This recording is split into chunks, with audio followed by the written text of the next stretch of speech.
Okay, perfect. Hello, everyone. My name is Debbie Keener, and I am the head of programming and special projects here at the Oceanside Library. I encourage all of you to check out our website because we have such great programs here at the library. I would like to introduce my colleague and fellow presenter and friend, head of adult services, Nadine Spano. Together here, we are known as Deb and Nay. We do a podcast, we do our online book discussion, and we sit next to each other all day, and even now. Yes.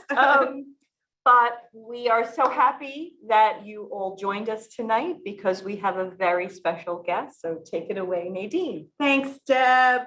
So tonight's guest is author Shelby Van Pelt.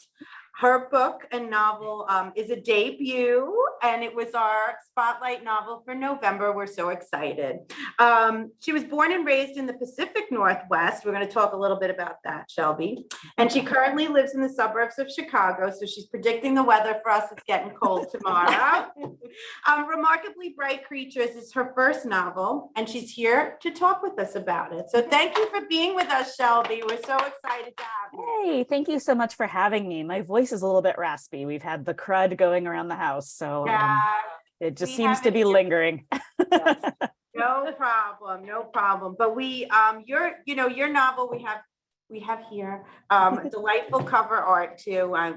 It's caught a lot of people's attention when they're browsing. Mm-hmm.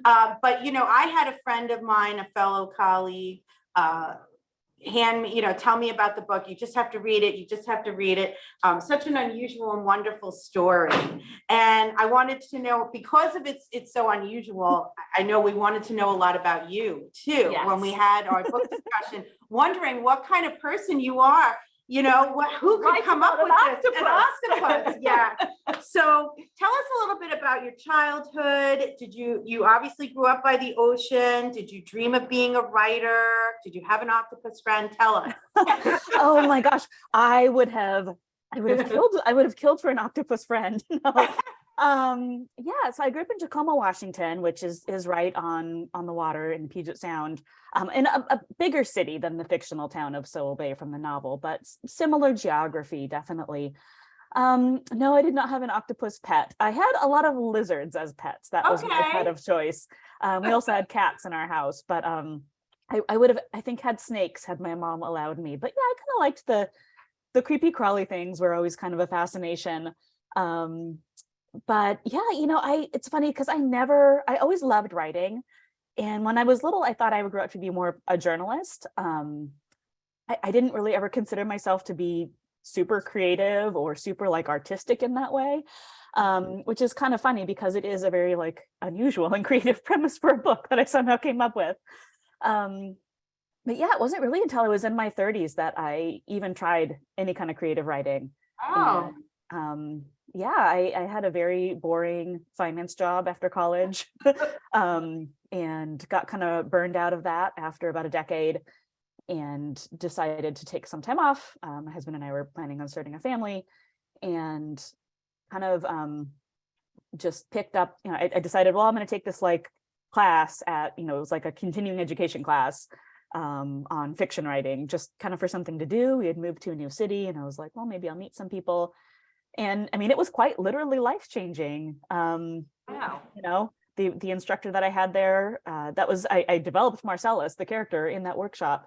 And he really encouraged me to keep going with it, which I did. I took my time over the years, kind of on and off in fits and starts. But yeah, I never, when I signed up for that class, I never imagined I would have a published novel one day, much less one that has had any kind of success. So it still is kind of unbelievable to be sitting here.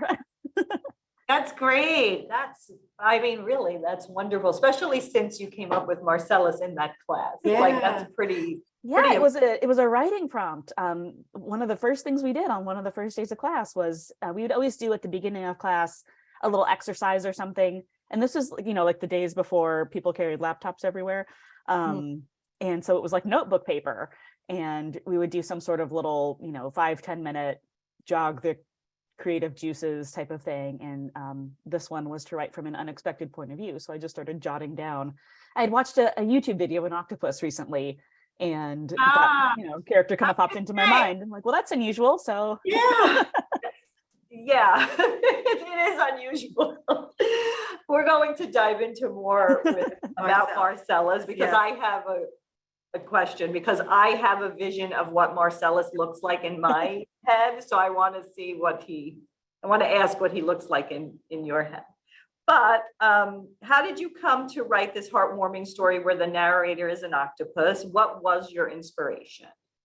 So I know you said it was a prompt in class, but excuse me. Yeah, so the character kind of came first, and I continued to play around with that character a little bit. And, honestly, that was kind of the easy part. His voice came really naturally to me. I always joke that like I must have been like a snarky old man in a previous life, because it's just really, I kind of, once I got myself in that headspace, it kind of flowed very easily. okay.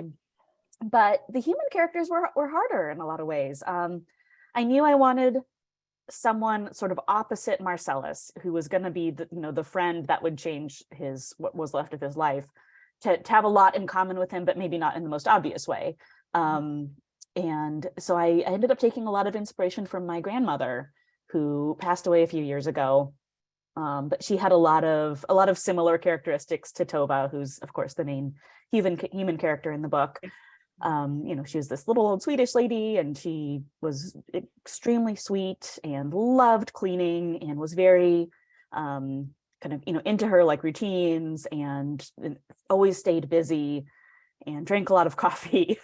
I spent a lot of time with her when I was a kid, because she lived next door and I was an only child. So she was kind of my best friend for a lot of years when I was growing up. And so I think I just absorbed a lot of her ways of speaking and attitudes and mannerisms. And so I drew a lot on that when I was creating Tova. But, the main thing that I wanted them to have in common was just both being stuck. I mean, Marcellus is literally stuck in this tank, and most of the time, except when he escapes. Mm-hmm. And, Tova is just stuck in, this rut of believing that her life has to be a certain way, that there's, nothing that she can do to kind of change course at this point. And stuck in believing that she has to do it all on her own, in not wanting to burden anyone or to lean on anyone, even though there are a lot of people who, want to help her and want to be there for her. She's just really like closed off in that way. And my grandmother was very similar. I mean, anytime you'd ask her what was going on, she could be very unwell, and she would insist that everything was just fine. And it's like, right. Well, no, it's not, Grandma. Right. So yeah, that was kind of where that inspiration came from. And I think all of the characters, to some extent or another, are kind of stuck in that way, or stuck in their own system of misbeliefs. So that was definitely a theme that I wanted to focus on. When I started the novel right away, you start with Marcellus, and he's got such a sophisticated internal dialogue for himself that he only shares with us as the reader. Such a good sense of humor too. But and an octopus, and how did you make him so believable? I mean, even, he escapes right away. That's not something I ever knew. I really didn't know anything about the octopus, but this book did prompt me to look into. I was looking a lot online at what was true. I'm like, that cannot be true. This is ridiculous. Right. But it's actually true. They escaped quite a bit. So how did you manage to balance and make your readers believe Marcellus was really an octopus? That had to be so hard to do with the personality, like what Debbie has envisioned him to be. Right. But you made him really, we believed that was the relationship Tova had with him. And that's a leap, that's really hard to do. So how did you look at this and say, wow. Well, it definitely is a leap. And that was figuring out where that line was definitely one of the most challenging things about writing the book. I remember at one point, one of the things that I grappled with most was so we know how Marcellus can communicate with the reader through this series of sort of journal entries that, the audience is actually a little bit vague. I'm not sure that he necessarily knows there is a reader. He just knows that there's someone who's listening to his story. But how does he communicate with the other human characters? And, that was a struggle, because if you think of a talking octopus, I feel like that's a very different book. And I feel like a lot of people wouldn't make that leap. I don't know that I would make that leap as a reader. That's too much. So where do you draw that line? I think, I obviously learned a lot about octopuses when I was researching the character, and some of it is ridiculous. I mean, the internal monologue, the humor, the snarkiness, I don't know that octopuses actually have that going on in their head, but they might, Right, but we want to believe the physical, how they can escape, how they can manipulate their environment. All of that was very carefully researched and grounded in reality as much as I could get it to be. And I think, that helps when it's like, okay, I'm asking you to believe two ridiculous things, and you go look it up and you're like, oh, one of them, that actually is true. I think that helps to get on board with the rest of it. Right. Absolutely. And I think it's also, sometimes I think of because there's a lot of books that feature animal narrators. Dogs in particular are popular. I think, well, what if could Marcellus have been like a gorilla or another very intelligent animal? And I think, no, it wouldn't have worked, because we know so much more about mammals than we do about cephalopods. The fact that science is continuing to uncover all of these amazing things about cephalopods, I think helps an author like me in that situation to just, well, we don't know. So, it could be true. So I'm asking you to go along with it. Yeah. And, maybe that won't, maybe, 100 years from now, maybe that won't hold true. I don't know. But we really wanted to go along with the story. Like, it grabbed me immediately. I don't know if anyone else felt the same way, but I was, and when I would mention I was reading a book about an octopus, you can't really tell anyone that, and they're like, what? They think sci-fi. Yeah, sci-fi or something nonfiction. I mean, but you really just did it so well. You don't think a heartwarming story about human relationships and grief and an octopus, like, you don't think that, but then it just works so well. And so I will tell you, while I was reading this book, I picture Marcellus having, almost like Michael Caine, the actor, like having a top hat and having a British accent, like the whole time. Every time I would read, that's who I pictured. That's great. So he came alive to me in this book, and a British accent. That's great. That's what I have him down with. You brought up gorilla, and it reminded me of a children's novel from years ago, The One and Only Ivan. I don't know if anyone remembers that, but that he also had that narrated him, but again, it was a mammal, and he was, it was very different, but he was he was caged, he had friends, and children's, but so again, here's an adult novel, and it's so hard to get adults to, even suspend disbelief for a minute these days. Like, the fact that you were able to do that is incredible, and everyone loves. I mean, there is not a time I've picked up this book or had it in my hand that someone didn't say, "Oh my God, that book is so good," and I just feel like that's a really hard thing to do with, in today's world, first of all, and with empathy. And this book has so many great, it's got so many themes that are wonderful. So, so fun. So Ivan, the real Ivan, is from my hometown. Oh, wow. That little mall shopping center. I used to go there when I was a kid. I remember going to see Ivan and feeling very conflicted. I mean, it was a pretty bad situation. I mean, it was just it wasn't like a nice zoo where there's stuff and a foliage, and it was just like a concrete and glass cave. It was very sad. That's not. And it would be a very different thing if he escaped. Yes, right? Right. Like Marcellus. Very true. Oh. Um, this one. Yeah. Is Marcellus based on someone in your personal life? Well, I think Marcellus, in my mind, is based on someone who is in everyone's life a little bit. He's like that. I feel like everyone has a family member. You picture yourself at a family gathering and you've got that one relative who is just like sitting there in the easy chair, just offering their opinions to whoever happens to be passing by, and has like a hot take on everything, and just a lot of, unsolicited opinions, I guess. And I feel like that's kind of Marcellus. He's in that position where he's an observer, and he's very judgmental, and he's very opinionated. And so I would do a lot of, writing his scenes where if I couldn't think of what to write that day, I would just think of, well, what would Marcellus think of this? And then just, try to write up a little thing about what he thought of it. And a lot of that stuff ended up not getting used because it didn't really advance the plot, but it helped a lot to develop his character. And I always think of him as like the old uncle in an armchair type of guy. Yeah, he's a little bit of a curmudgeon, Yeah. right? Like just a little bit, I think. I think while we were doing, when we had our book discussion a few weeks ago, you had mentioned, A Man Called Ove. Yeah.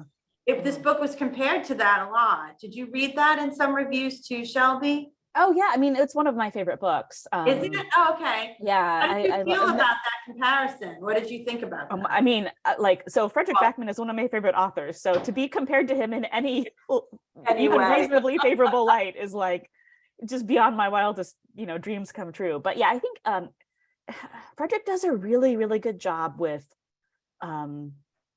just bringing characters alive, and they're ordinary characters, but they're extraordinary in very small ways. Yes. And he's very, very good with using just tiny, tiny details to paint these portraits, basically. And I've admired his writing for a long time. And so yeah, I get, Marcellus. So it's interesting because, he has the old man character, I have the older woman character, but they're not really, like Tova and Uva aren't, even though they have very similar names, which was totally a coincidence, are not really the comparison. It's Marcellus. And Yes, Tova. that's what I saw right away. Yeah. But yeah, it's I love, and his new book that is out is on my shelf, and I'm waiting for when I have like a good solid couple of weeks to read it, because it's not light. It's the big one, the winner. Right? Yeah, it's definitely a hefty book. I started it. I had to wait till I had less to read, because it's the kind of book you want to sit and, because it's also a third in the trilogy, Yes. You kind of want to be remembering what the other books were about. So, so you talked a little bit you touched on the research. Tell us what you did to research this. How much did you know about marine life and the octopus and aquariums in general? And then how did you get to know more? What was your process of learning about it? And at what point in the writing did you start, did you do this, or was it throughout the whole thing? Well, so it was definitely a process that changed throughout. I mean, when I kind of figured that I wanted to set a story there, I drew a lot on my childhood of going to a particular aquarium that is very similar to the fictional Ove aquarium, in that it was a kind of a small place. It was very like dark and like cement and like not fancy. When I started writing this, I was living in Atlanta, and so I spent a lot of time at the Georgia aquarium, trying to observe their octopus. But the actual setting of where I was writing was very, very different from the Georgia aquarium. I don't know if you've ever been there, but it's beautiful, but it's like big and interactive and modern. And I knew I wanted mine to be more of a small town kind of, not run down, but like just well-worn, well-loved type of place.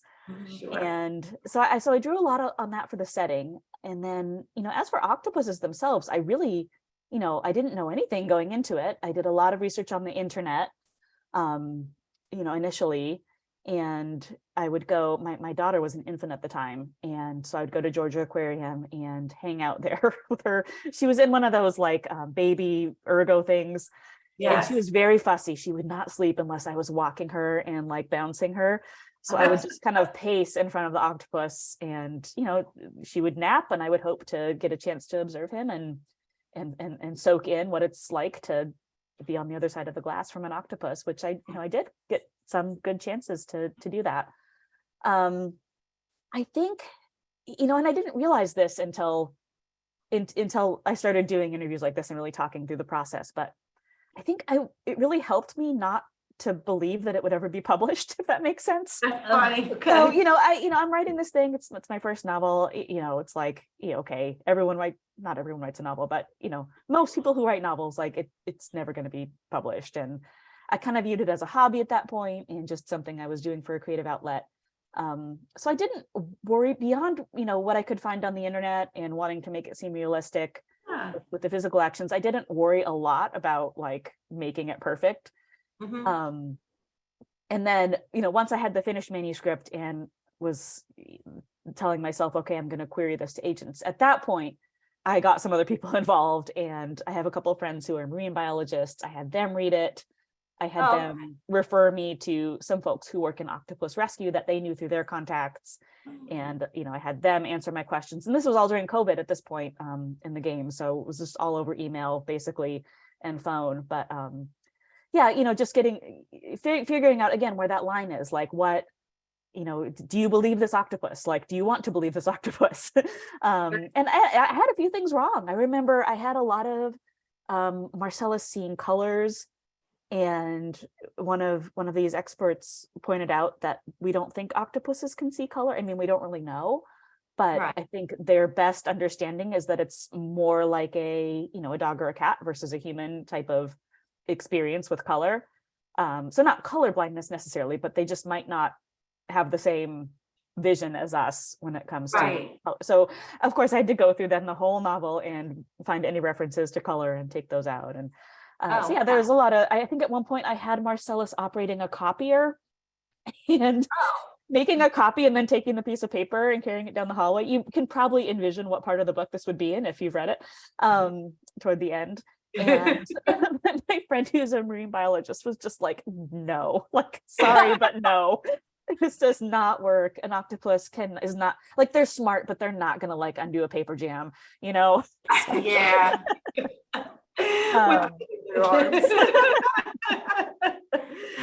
Sometimes I feel like you need to be an octopus to get out of paper jam. But, something was just that you mentioned. Oh, so you mentioned the manuscript and writing it. So like, when did you know you wanted to send it in and give it a shot? Like, when did that, like, you know what, this might work?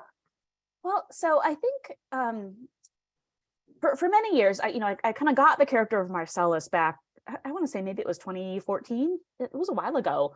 Oh, wow. And off and on worked on it, and just I had like young kids at that point, so I was kind of just in and out of it. It was very much a hobby and a just creative outlet versus something that I was really gunning for at that point.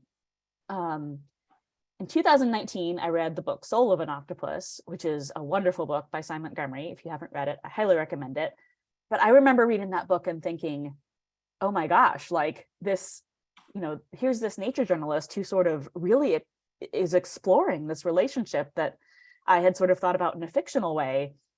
And it inspired me to think, well, maybe I should really finish this book. Like I should really make a plan and do it. I happened to have a longtime writing friend and critique partner who was sort of in the same boat with her novel. We had actually started back in this, continuing education class together, and had both had these novels for years that we were just kind of working on. But it's like, we would both kind of write like the first 3 chapters over and over again. And then instead of moving forward with the story, you go back and edit what you've got and try to make it perfect. So it's almost like you've got this like statue, but like you've just got the feet, but the feet are perfect, but it doesn't go anywhere after that. It's like, so we made a pact. This was 2019, that we were going to finish our novels. And so we did. I mean, we had phone calls every week. We traded pages every week. It was almost kind of like a real-time beta feedback process. and I didn't know what I was like. Neither one of us actually knew what we were doing. So we kind of learned along the way, we gave each other a lot of help with plot, and she was very, very hard on me in a good way in keeping me in line with where the plot needed to go and keeping my characters in line with what they needed to be doing.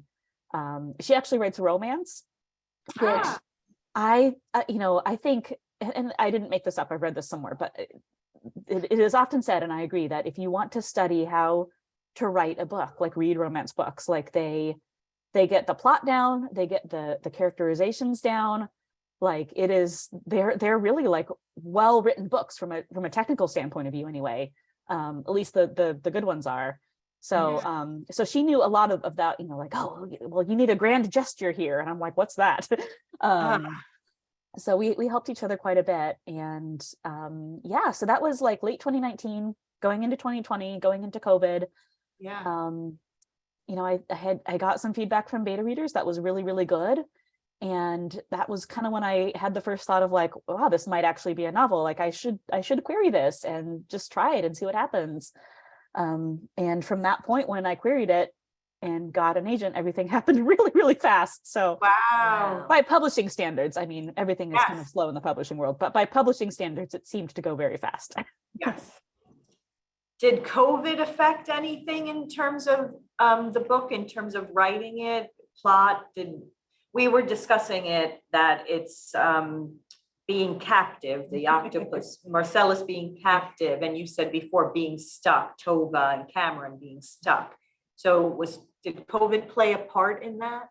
I think it absolutely did. And it's not something that that I probably would have recognized at the time, but in hindsight, I'm looking back and I'm like, oh yeah, because I can remember during, particularly those early months of the pandemic when everything was closed, just standing at the front window looking out. Mm-hmm. And the similarity of that and being an octopus in a tank is not, it's kind of on the nose, I guess. Right. And I think overall it probably pushed it in a happier direction. I mean, I always wanted it to be a happy novel. I like happy endings. I don't like frustrating endings. I like happy endings. So it was always going to be that. But I think during COVID, it probably pushed it to be even more upbeat and, just kind of a book that lifts you up, because I needed that when I was writing it. Right. And I feel like people need that when they're reading. And I think people still need that when they're reading. Like, I feel like we're still in kind of a hard time in our lives. So yeah, definitely. Well, and the next question actually is that one of the themes of this book really is grief and loss. And, for Tova, it's really this unexplained loss of a child, which is the worst type of grief, but yet you manage to balance the heavy stuff with like these very funny, a lot of light moments in the book. So how did you straddle the fence on that without getting, too wrapped up in, that's a hard thing to do. Oh, it's about a woman who lost her 18-year-old son and an octopus and doesn't know. It was really funny, right? Like, yeah. But is also dying, like, yes, right. It's also dying, and a son who doesn't know his father, and all of these things. Yet it was so heartwarming and loving, and really a very happy book, especially at the end. So how did you manage to do that? That's really not always easy. Well, I mean, I think so. Most of my favorite books that I read kind of do that. I think some of my favorite books are books about loss and hard things, but that have very funny moments also. So I knew that was the type of book that I wanted to write. I think having Toba's tragedy be in the past really helped make that a little easier. I think it would be really hard to write a funnier book if about a parent that had recently lost a child. I mean, I'm sure it can be done. I don't think I have the skill to do it. Right. But the fact that it was something that she had carried with her for so long. I think when the longer you sort of carry a burden like that, it doesn't become lighter, but it sort of becomes you get to know it better, and it's easier to poke fun at it, right? Like So I think the fact that it was something that happened so long ago really helped.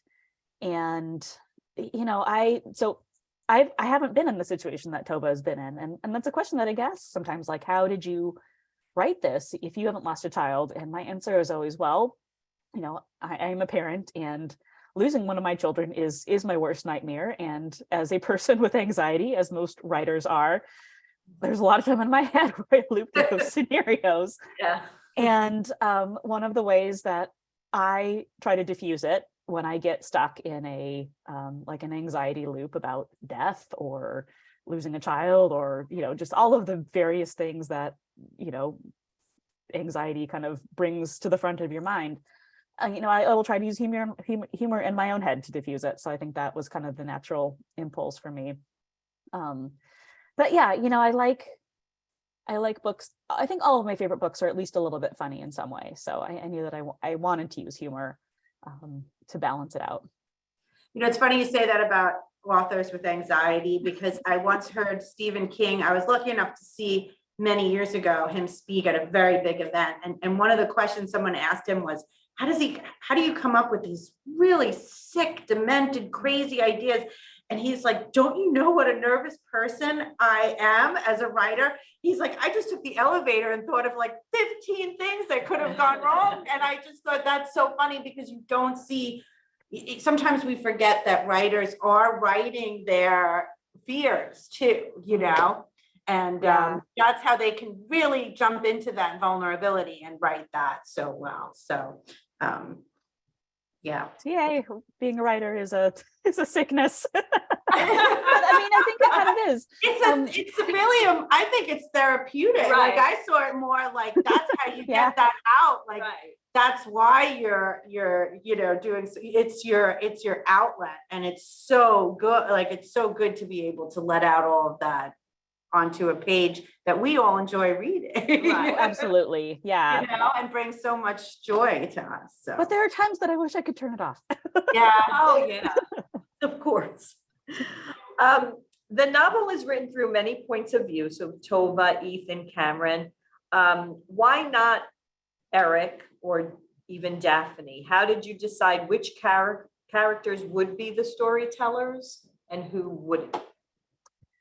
So yeah, I think I kind of took it on a case-by-case basis. So I did consider having Eric on the page. So that's Tova's son, who had died, many, many years before. I decided not to do that because I decided I didn't want to do flashbacks for just the simple logistical reason that I felt that the narrative was already complicated enough, switching back and forth between first person Marcellus and then different POVs in each of these chapters, that I didn't want to introduce when you read a book and you turn the page and it's like 1984 and you're jumping back and forth in time. When that's done well, I don't mind it at all, but I was not confident in my ability to do it well, particularly given the other kind of point of view shifts that were going on. So I nixed that pretty quickly and just was like, okay, Eric is only going to live in Tova's memory, and that was tough too, because Tova is not a woman who spends a lot of time dwelling in her memories. Right. So to get on the page what needed to be conveyed to have it make sense to the reader was something of a challenge. For the other, like Daphne, I did actually have Daphne on the page at one point. And when I first sent it to my agent, we did a round of edits before we sent it out to publishers, and she suggested that I cut that POV. And she was absolutely right. I had it coming in at the end, and it was this sort of like mysterious, you don't really know whose head you're in, but then you kind of can figure out that it's Daphne, and she's living, in another part of Washington state and reflecting on. And I was really, really proud of the writing. Like I spent a lot, it was very like poetic, and it was really good. But, they say kill your darlings. And my agent was like, yeah, this, like it's really pretty, Shelby, but you can't bring in another POV at the end of the book, particularly this very complicated woman who, really, at least for me as the author, it's a mixed reaction. She's kind of the villain of the book. I mean, not that you don't feel for her for what she's been through, because she's had some terrible experiences that shaped her life, but she's obviously struggling, and I want people to kind of have empathy for her. but it was too complicated to try to put it on the page. So we ended up cutting that. And it really works a lot better, I think, with her off the page, because in the book, it's just open, we don't know what will happen in the future there. But it's there, That was a discussion in our book, in our book talk about it, and some wanted to know more about Daphne, and others felt that it wasn't needed. It wasn't needed. It was perfect just the way it was. So that's really interesting that you did write it and took it out. Yeah. Yeah, I think it's also, someone said once in a book club conversation that, if you were going to write Daphne, you would almost need to write, that would almost be like another book in of itself. And I'm like, yeah, I think you're right. And I don't know that I would try to write that book because that sounds really hard. So we'll just leave her where she is. But did you have a favorite character to write? I mean, obviously Marcellus. Yes. My second favorites were probably, I loved writing Ethan. He was so much fun. I don't know why he's Scottish. I don't have an answer for that. That's just how he came out in my brain. I actually stole him from a flash fiction that I had written previously. And I don't even remember what it was, just almost like a scene. I don't know what I was writing, but that first chapter where he comes in with his POV and he's talking about how he moved from Scotland to the US and he followed the last, like all of that, I kind of plagiarized from myself, which I do a lot. But yeah, I just liked the character, and I liked how he fit in. I loved that he was nosy. I love the idea of like a guy being the town gossip, because that kind of flips that trope a little bit. Yeah. And he was just, again, you talk about opportunities to infuse humor. And I think, Ethan was a big opportunity to infuse humor and lightness. And then of course, Marcellus. And just to also like, he and Cameron are both kind of these like rough around the edges guys. And I feel like that was kind of needed to prevent it from becoming too saccharine. I think if you're writing about, an older woman makes friends with an octopus, like there's a chance that could just end up being very cheesy. Yeah. And so I loved taking, the Cameron sections, and in particular the Ethan sections, and just kind of balance it out a little bit with this kind of guy boorishness, humor. He's a bachelor, he's messy, gossip, like he's makes bad jokes. It's funny, you brought up the movie which the water, The Shape of Water. Yeah. I envisioned That's yeah. So I mean, obviously it is very different, but while I was reading this book, I kept thinking about that movie. Yeah. This lonely woman had a relationship with a deaf or mute or something. There was something, I don't remember. But that she has this really very intimate relationship with this sea creature. Yeah. So you saw something else. Yeah. So it was the My Octopus, the Teacher. Yes. Which I'm sure everybody's talking. So I mean, I don't know if that came before or after your novel, or if they came out about the same time. But after I was reading this, someone had said to me, "You have to watch." And I said, "I don't want to watch it until I've finished the book, because I didn't want to have that." I don't know, sometimes things are too closely related, but it was so remarkable. And then I thought of Marcellus the whole time I watched it. And did you get to see it? And what did you think of that? Yeah, so I owe so much to My Octopus Teacher in a stroke of luck that I could never have planned if I had tried. I think it came out in August of 2020.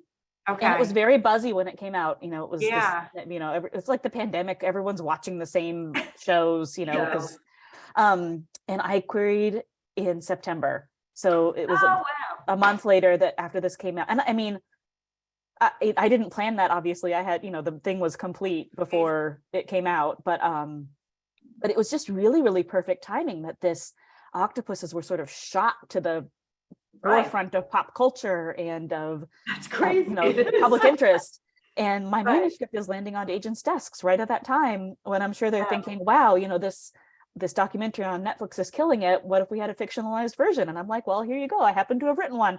And that is Um, unbelievable. That timing is unbelievable. It Well, really- I will tell you, it was also a little, I remember seeing the trailers for it when it first came out on Netflix. And the first time I saw the trailer, my heart dropped into my stomach because I didn't know what it was. I just, I think I was doing something else and saw it out of the corner of my eye on the TV. This was a story of a friendship between an octopus and a human. And my first thought was, oh my, like someone else did it first. Someone else wrote the book that I wrote, and it's over. It's all been a waste. I had that moment where I was just despair. Right. But then, of course, I learned more about it and watched it, and it completely validated, I feel like, everything that I had tried to fiction. I mean, when we were talking earlier about, where do you know where that line is and what people will believe or not believe? And I feel like My Octopus Teacher really helped people get closer to that line, because so many Absolutely. that happened between Tova and Marcellus happened in a similar way between the common octopus in that film and the diver who befriends it. So yeah, I mean, it was just, I don't know, I owe them a lot of thanks. It was a stroke of luck that I never could have planned, but has been extremely, extremely beneficial for me. Yeah, I mean, if any of you are not sure what we're talking about, but there was a documentary. It is still on Netflix. And if you love this book, you will love the documentary as well, about exactly that, a diver who befriends a small octopus. Yeah. And you'll learn so much about them. And I have a whole new respect between that book and I mean, I have to say, we're talking about octopus. The only thing I ever had in my head about an octopus, and I'm probably dating myself, but I don't even know how far back. Does anybody remember the cartoon with the purple octopus that would play the guitar and would wear the hat? Yeah, that's all I remember. I don't know what it was called. Yeah, but I know don't what you're know talking if it's Scooby-Doo. I don't about. know No, it where was it part comes of from. another cartoon, I Yeah, think. so That's so funny. it's funny because that's what I picture. Right. And now I picture Marcellus with the Yeah, top hat and a British That's why accent. you have a fictional It's very a cartoon octopus in your head. Yeah. Well, it's That's funny it. because I always think of that I feel like octopuses have been kind of monsterized a lot in literature. Yeah. And so, maybe this is a new, between My Octopus Teacher and, Cy Montgomery's book and my book, maybe we're making a kinder, gentler octopus. And I think people are shifting, towards everyone was home with their and adopting pets and doing, I think we've become a little more closer to our animal Animals, friends when we had to be home with them and in our parks and, doing all of that. So I think it was excellent timing for you to introduce us to this wonderful character. Because we had like open hearts at that time for that types of things. Right, So, and the relationship yeah. with Tova, and really fascinating, actually. Yes. So what did you want your readers to take away from this? Like, what do you want readers to take away from this novel? I mean, so a lot of readers have said that they felt like reading the book was just like kind of, they wanted to hug it, or it felt like a warm hug. And I think that's awesome. I really appreciate readers that have shared it among generations of their families or their friends. That's been something that I didn't really expect, but has been really, really special to me to hear about readers who have given it to relatives. I like that it's a book that seems to be enjoyed by, young adults and older adults. And, it's a book that you can give your grandparents. I've had a moment in a Barnes and Noble where I was signing their stock. This was right after the book came out, and a woman came in looking to buy the book, and we're standing there at the customer service center, and the bookseller said, "Oh yeah, we have it. It's right here. Actually, this is the author. Did you want a signed one?" And so I'm going, "Oh yeah, do you want me to make it out to someone?" And she wanted me to make it out to her mother. It was going to be a Mother's Day present, and her mother, I think, was in her 90s, maybe. Oh, wow. And had been a reader for a long time, but it had been a while since she finished a book. But she was like, "I think this is a book that she would read and like, and I'm going to give it to her." And we were all crying. It was like crying in Barnes and Noble. Okay. That's great. But yeah, I really appreciate people that have shared it with, and then if it can bring if it can bring generations together, I think that's awesome. You know, I've also had people tell me that they have stopped eating octopus after reading it, which, you know, I'm not a person who cares a lot about what other people eat or don't eat, but I think that's kind of cool too. Yeah. I wouldn't eat an octopus after I that. don't- Not that I ever I don't have, either, but but yeah. We ask this, you know, all the time. Any chance this might be turned into a movie? Well, you know, I don't know. We've sold the rights, or the option, I should say, the option rights. Okay. I'm not sure of the Yeah. terminology, but Right. you know, basically it just gives a production group the exclusive right to develop it. It doesn't Okay. mean it will be made into a movie. A lot of books get optioned, and like, you know, most books that get optioned don't actually get made into any kind of movie or TV. But it's the first step and it's done. So that's really That's exciting. wonderful. That's great. You know, I'm trying to kind of almost put it out of my mind because, you know, as slow as publishing moves, I think Hollywood tends to move even slower. So I mean, when did Where the Crawdads Sing came out in like 2017? yes. You know, the movie was just this year, like it, you know.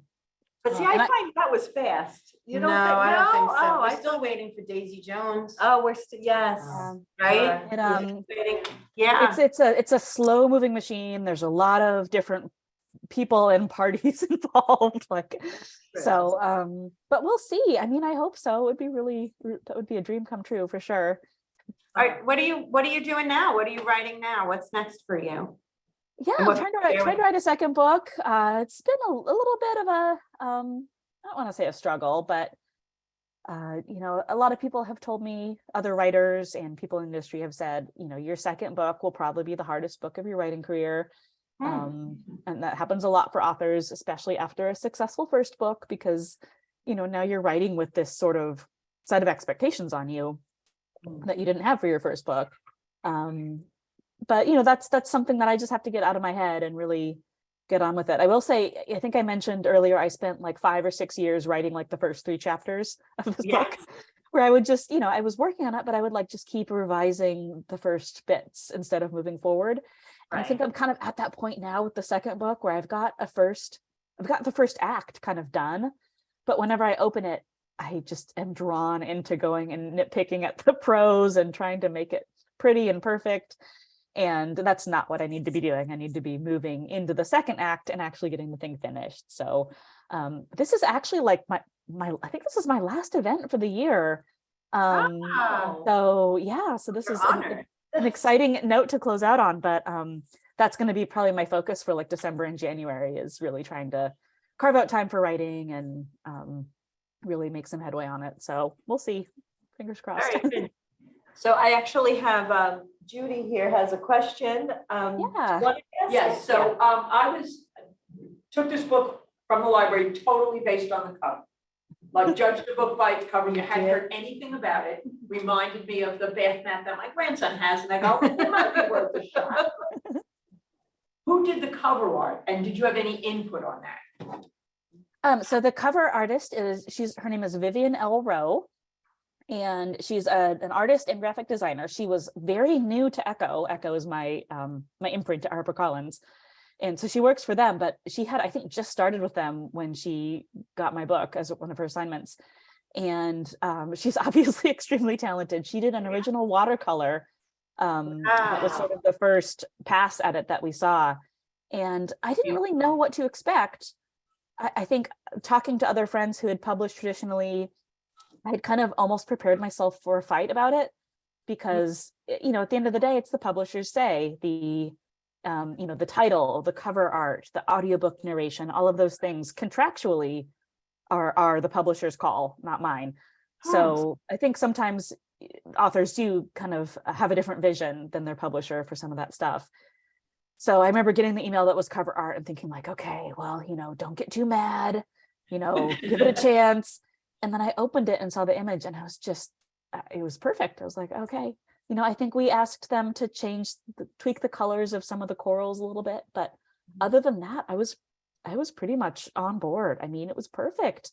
I love that they went with a more literal image. I mean, it's still very artistic, but you know, I think there's a lot of books where it's like this very designy, just like shapes thing was a thing in covers for a while.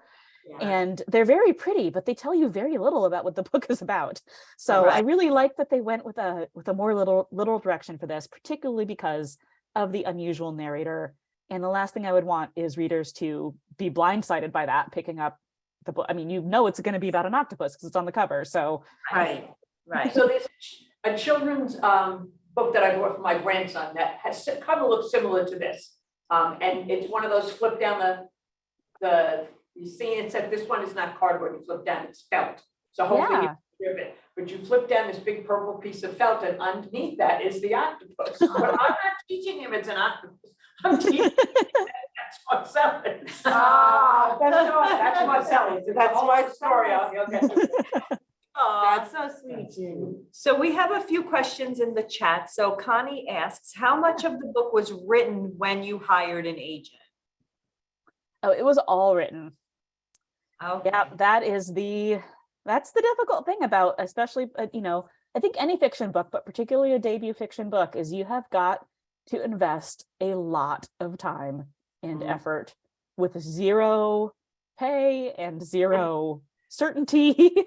And, you know, especially as a debut author, to get an agent to take you on, it's got to be, you know, it's got to be something they think they can sell when it comes across their desk. You know, it's maybe not going to be perfect. And we did do some edits, but yeah, you know, I think it's different for like memoir and nonfiction. You can pitch to an agent with a proposal and a sample, but when you're a debut author, you've got to have it done. And I have a lot of writing friends who have completed novels that, you know, they're trying to find an agent, and, you know, hopefully it goes somewhere for them. But, you know, there's a lot of novels sitting on shelves too. So it's a tough business. And I don't like to sugarcoat it, even though I had it relatively easy. I think, you know, again, because I did have that huge stroke of luck of pitching right as My Octopus Teacher was coming out, and having like a unique book.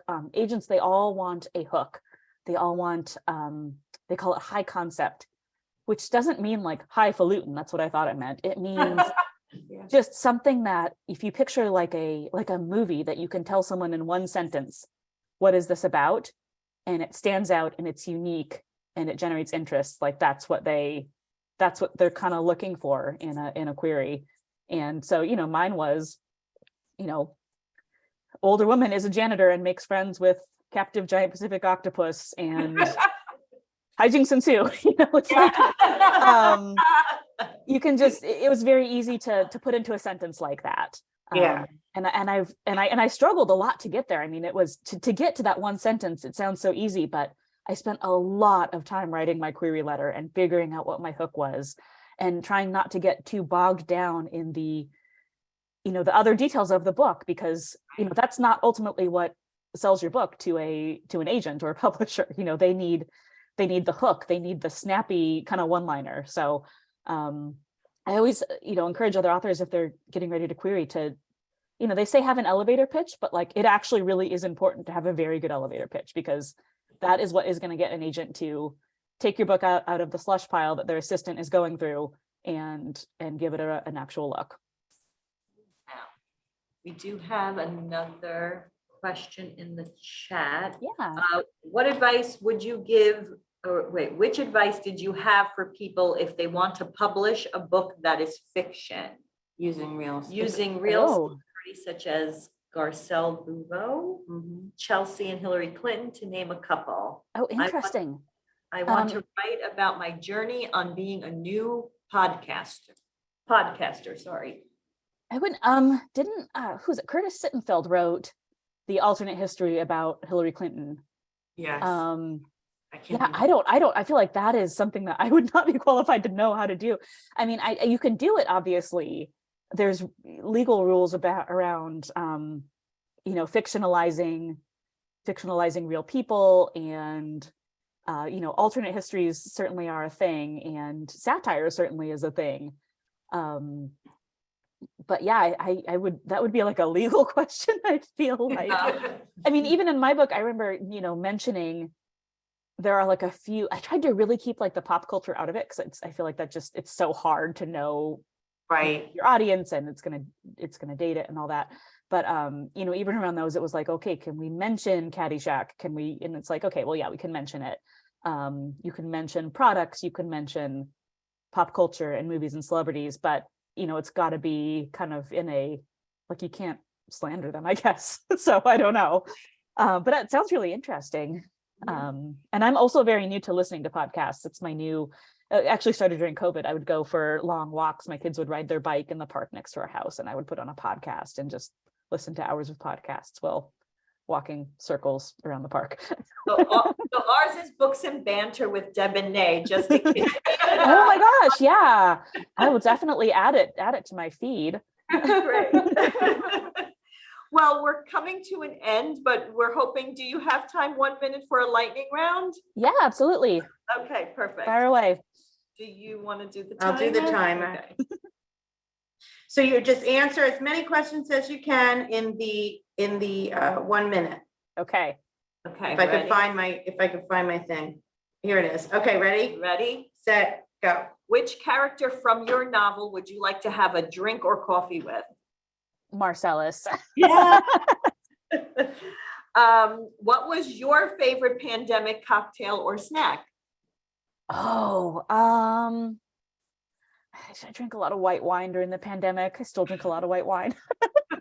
My wine. My wine it is. What shows have you been binging? Oh, we're binging Wednesday right now. Well, I'm not binging it because I've got to wait for my husband's traveling and he's got to get back. But oh, it's so good. Is it Loving good? it. I would Yes. Oh, it's great.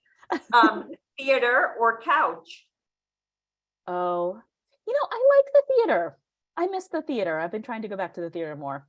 Okay. Couch is good too, but What book were you forced to read as a child or in school, but you enjoyed? forced to read, but I enjoyed. I remember being forced to read The Scarlet Letter, and I wasn't that into it, but it's a very good book, and it is one of those books that has been adapted so many times that I'm really glad I actually read it. Right. That was a minute, but let's do the last question. Okay. Can you recommend a book from an author we wouldn't have on our radar? Oh my gosh. Okay. Well, I don't know who you have on your radar. I don't. Oh, you know what? I've got a good one.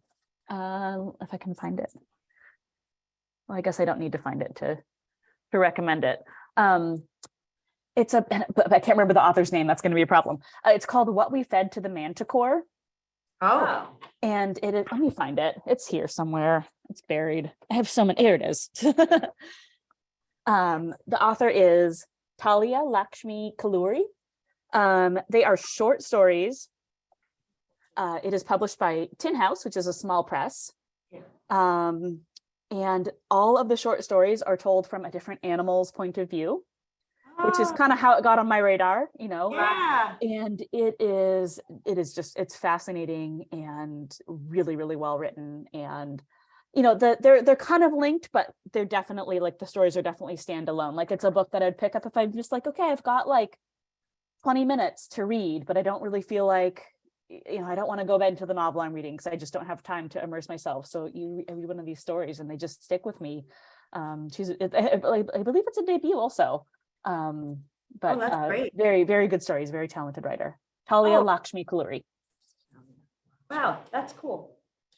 Awesome. Well, do you want Was that one on your radar? Did I pass? No, that's Okay, great. Though. For good. all of our animal lovers out there, we all are too. That's terrific. So, but we know we're getting over time here and we don't want to keep you, but I'm so thankful that you were able to be with us and share. I mean, I feel like there's so much we could go on and on and on. We really enjoy speaking with you. Thank you so much for meeting our readers here and those who are at home. Thank you, readers at home, for joining us. Thanks, guys, who made it in the windy storm we had to be here tonight. And we really look forward to reading what you have coming next. Yes. So Wonderful. can't wait, Shelby. Thank you so much for having me. And thank you to everyone who braved the weather or just braved the Zoom again. So thanks so much. Thank you. Thank you. great night. Thank you Thanks, you everyone too. for joining All right. us. Bye. Thank you. Bye. Such a nice person. Yes. Every author we've been. And Every author we've sat with, yeah. What was the name of that book? What we. what we fed to the manticore. To the manticore?